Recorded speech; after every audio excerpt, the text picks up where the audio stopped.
삼손 두 번째 이야기입니다. 13장에서는 하나님의 사자가 단 지파의 마노아와 그의 아내에게 나타나 그들이 아들을 갖게 될 거라고 전해주었지요.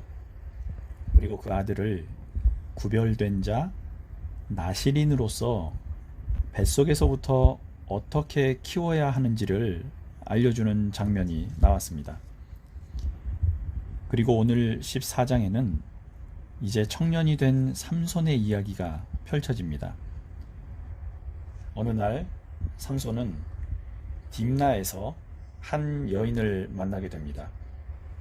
그리고 이 여인과 결혼하겠다며 부모의 허락을 구하지요. 1절과 2절입니다.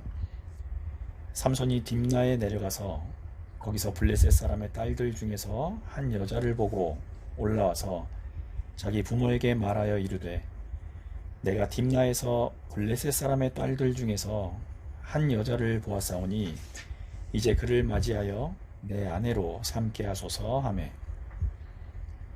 딥나라는 지역은 이스라엘 자손들과 블레셋 사람이 자유롭게 교역하는 장소였습니다.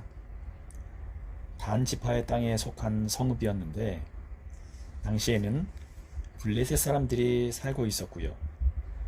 이스라엘 백성들도 자유롭게 오가며 교류를 하던 곳입니다. 기록된 표현 중에서 삼손이 딥나를 향해서는 내려갔다라고 하고요. 집으로 돌아올 때는 올라왔다라고 한 것도 재미있는 표현입니다. 물론 딥나와 삼손의 고향 소라의 거리가 약 5km 정도, 그리고 해발 고도가 100여 미터 정도 차이가 나기 때문에 그렇게 기록했을 수도 있지만 성경에서 내려간다 라는 표현은요, 가끔 멸망이나 하나님을 피해 도망치는 이미지로 사용될 때가 있었습니다. 에스겔서 30장 6절과 요나서 1장 3절을 보겠습니다. 먼저 에스겔서 30장 6절입니다. 여호와께서 이같이 말씀하셨느니라. 애굽을 붙들어주는 자도 엎드러질 것이요 애굽의 교만한 권세도 낮아질 것이라. 믹돌에서부터 수에네까지 무리가 그 가운데에서 칼에 엎드러지리라. 주 여호와의 말씀이니라. 요나서 1장 3절입니다. 그러나 요나가 여호와의 얼굴을 피하려고 일어나 다시스로 도망하려 하여 욥바로 내려갔더니 마침 다시스로 간 배를 만난지라.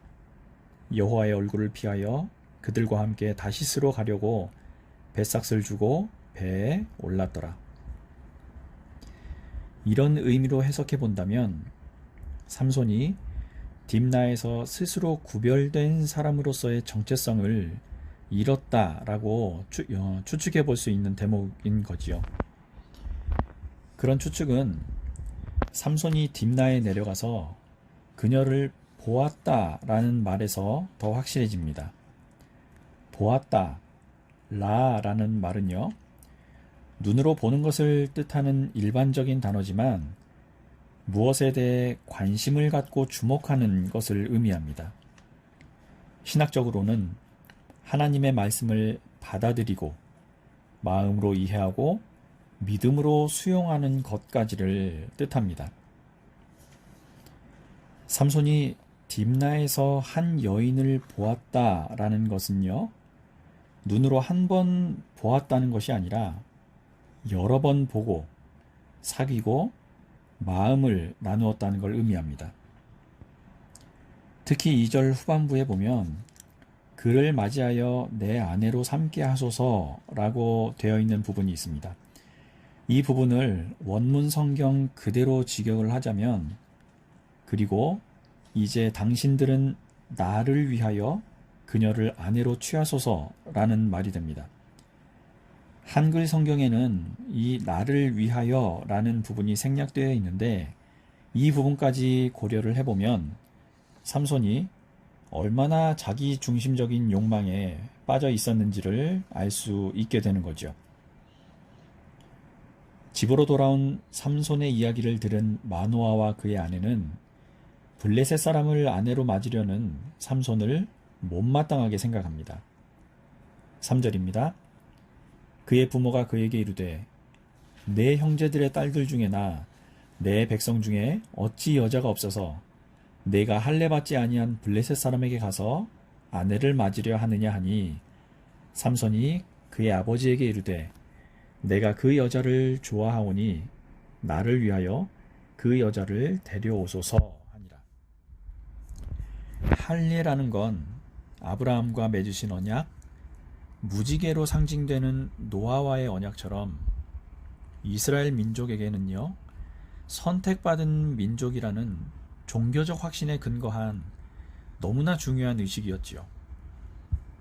신약시대에는 할례만이 구원을 받거나 선택받은 증거라고 말하는 이런 유대인들의 주장에 대해서 이렇게 반박하고 그 정확한 의미를 교훈하기도 했습니다.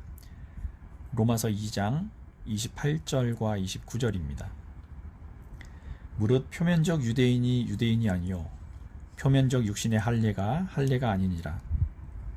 오직 이면적 유대인이 유대인이며 할례는 마음에 알지니 영에 있고 율법 조문에 있지 아니한 것이라.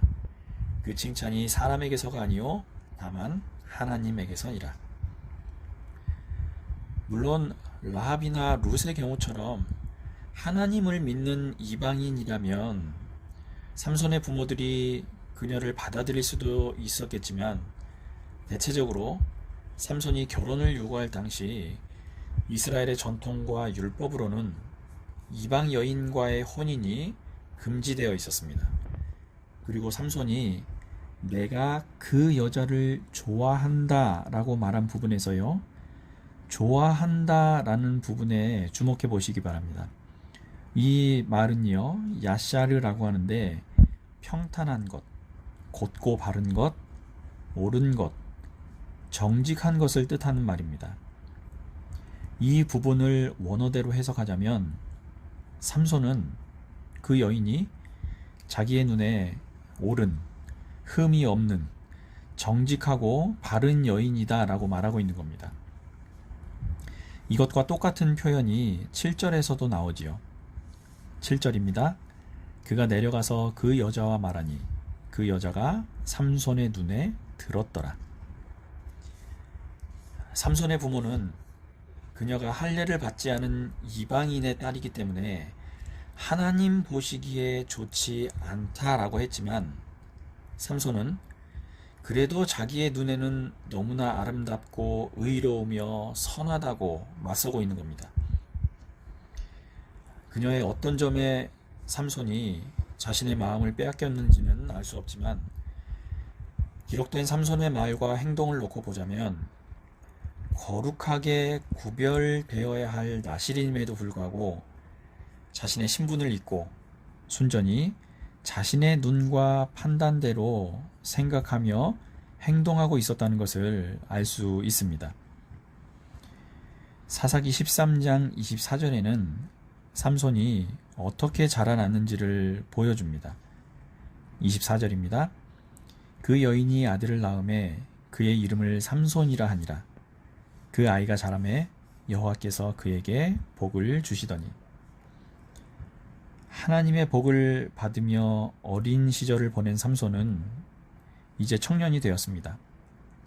그러나 그에게서 하나님 앞에서 옳은 일을 분별하고 해내야 하는 구별된 사람으로서 보여야 할 말이나 행동은 보이지 않지요.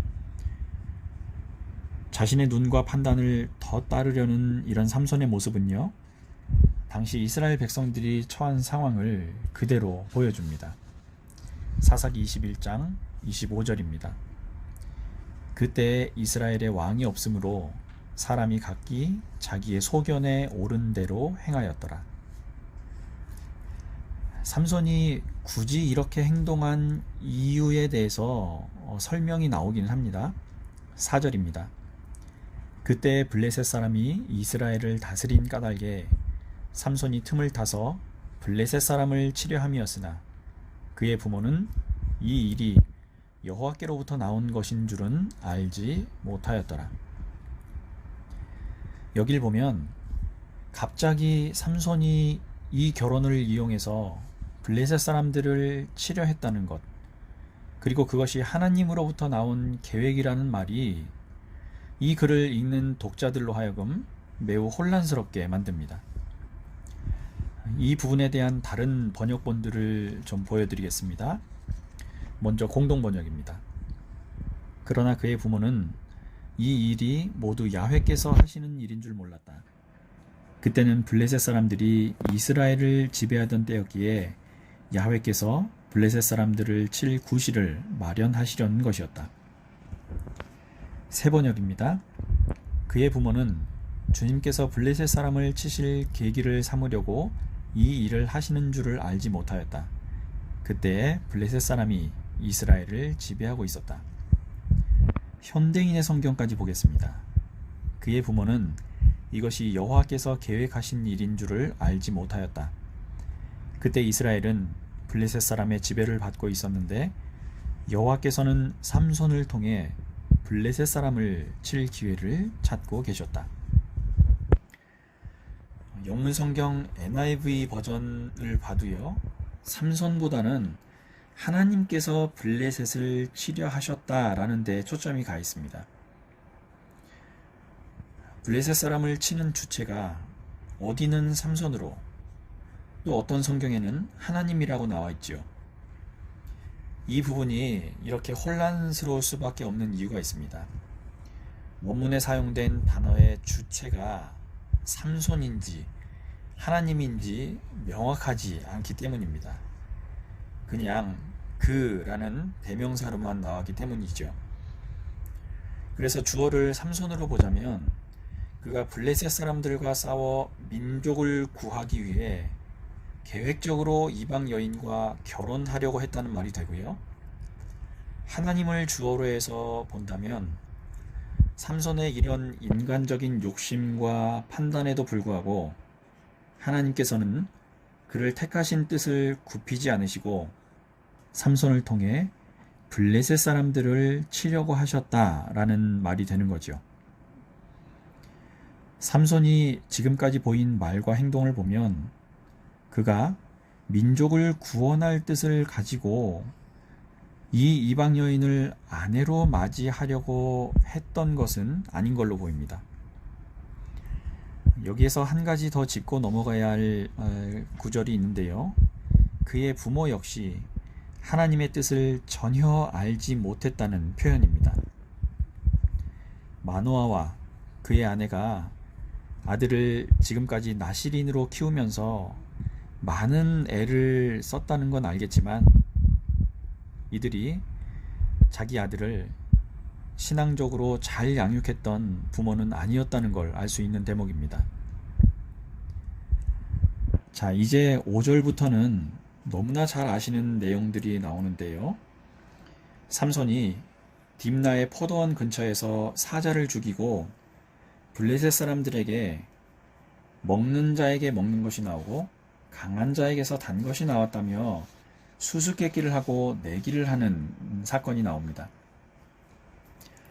이 수수께끼를 풀지 못하던 블레셋 사람들이 그 여인과 가족들을 협박해서 삼손에게 답을 얻어내지요. 화가 난 삼손은 아스글론이라는 곳에 가서 블레셋 사람 30명을 죽이고 옷 30벌을 빼앗아 딥나 사람들에게 나눠줍니다. 그런 후에도 분이 풀리지 않았는지 고향 소라로 되돌아와 버리죠. 그리고 그 딥나의 여인은 삼손의 친구였던 사람에게 넘겨져 버리고 맙니다. 아마 이 친구라는 사람은 삼손이 딥나에서 사귄 사람들 중 하나였을 가능성이 큽니다.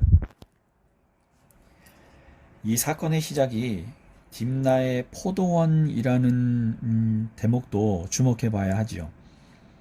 5절과 6절입니다. 삼손이 그의 부모와 함께 딥나에 내려가 딥나의 포도원에 이른즉 젊은 사자가 그를 보고 소리 지르는지라 여호와의 영이 삼손에게 강하게 임하니 그가 손에 아무것도 없이 그 사자를 염소 새끼를 찢는 것 같이 찢었으나 그는 자기가 행한 일을 부모에게 알리지 아니하였더라. 이곳에서 삼손은 이 사자를 찢어 죽이지요.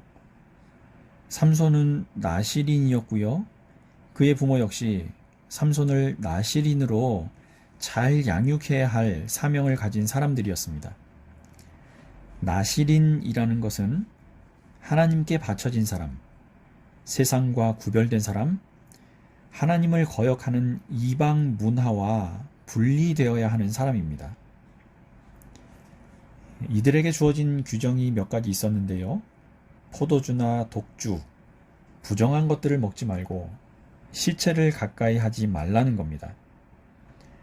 심지어 포도나무에서 난 것들은 씨나 껍질조차 입에 대어서는 안 된다는 규정이 있었는데 이 사건의 배경이 포도원이었다는 점, 그리고 시체나 부정한 것을 보거나 만지지 말아야 했는데 사자를 죽이고 그것이 여호와의 영에 감동되어서 되었다는 일조차 부모에게 알리지 않았다는 점, 심지어 이 사자의 시체에서 나온 꿀을 부모에게 갖다 준 점 등을 보면 이 짧은 구절과 사건 안에 삼손이 얼마나 자신의 신분과 사명에 대해 소홀한 상태였는지를 보여주는 겁니다.